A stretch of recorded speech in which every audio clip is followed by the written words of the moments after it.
Hi, it's Don Southerton and another weekly episode of Everything Korea. Let's get right into this week's episode. It's actually the second part of this two-part that I've been talking about.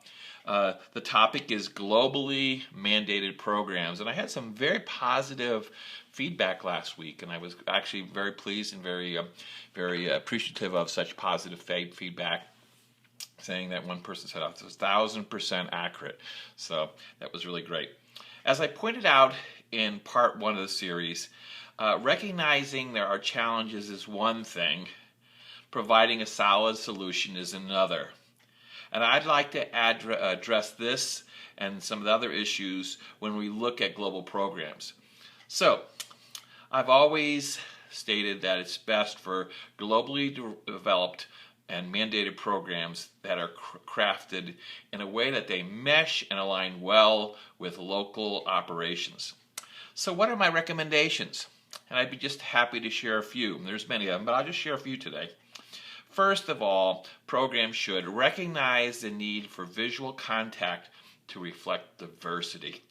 And this in many ways is in terms of high and low content presentations, and be inclusive of individuals of color, ethnicity, and gender. Many times, I've seen that these globally mandated programs have come out and they're very white. So we need to reflect a global organization and many different peoples. Second, you need to get a high-level local leadership input and support. So many times I mentioned last episode how there's these teams that put together the program, the task force, and they'll many times come back out into all the regions of the country and all the parts of the world and get input. But many times that's working team level, and it's very important that this input comes in from a very high level because they have more strategic insights and actually they're more likely to push back. Programs, regardless of their content, should align with the local operations. For example, let's talk about corporate culture. Efforts should be made to allow the local organization to define their own culture and the global content developed to be flexible enough and easily incorporated into current programs and initiatives. So for example, if they're doing new employee orientation, it should be able to be very easily inserted. If there's mandatory compliance, and there's a lot of that globally now out there, so it should be able to fit into those so it meshes well. The next thing, this is probably the most important, avoid hiring an outside agency to craft. They rarely get it right, and they really rarely get the true vision. They understand data, but not context. And it may add a lot of credibility. There's a lot of global entities out there that are the leading entities in the world. So they will add that. They'll make it look very professional, but quite frankly, and I've dealt with and supported some of these in the past, for them to be cost effective, they just plug the data into a generic boilerplate. So these need to be crafted internally. Resources have to be brought in to work with the team there versus trying to go and send it outside.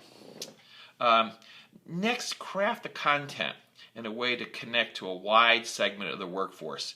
And specifically, this new creative class that I've been talking about. Because many of the Korean global companies I work with continue to say, hey, we need new blood, we need new people coming in, we need new ideas. This is the group that has it. And there's a very special way that you need to cater to them to get them to come on board.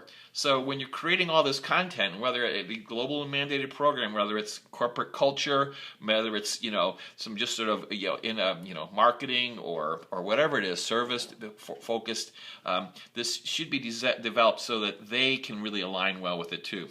If you need to know more about this new creative class, I've embedded a link to my study on that, so that'll give you that. Next, the program should be launched in a way that dazzles and impresses local teams and leadership. Sadly, I've seen some extremely well crafted programs, but they were presented very poorly. And it might have been a language issue, or it might have been the people implementing just didn't have a lot of passion behind it. Maybe they didn't have buy-in. So again, you need to make sure that when you launch whatever it is, it really dazzles the local team. So some concluding thoughts. Sharing global programs, wherever they might be, can align an organization and serve as a compass to steer the respective teams forward. It's also a daunting task and one that requires a sound plan and execution. Now, for questions raised, you can always contact my virtual assistant, Stacy, at stacy@koreabcw.com. The link's also embedded. She can set up a time for us to talk by phone, set up a meeting, or handle by email.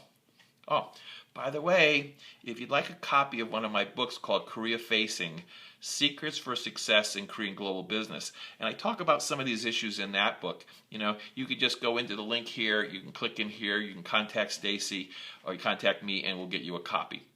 So this is Don Southerton wishing you all the best, and until next time, here we go out with a little music today.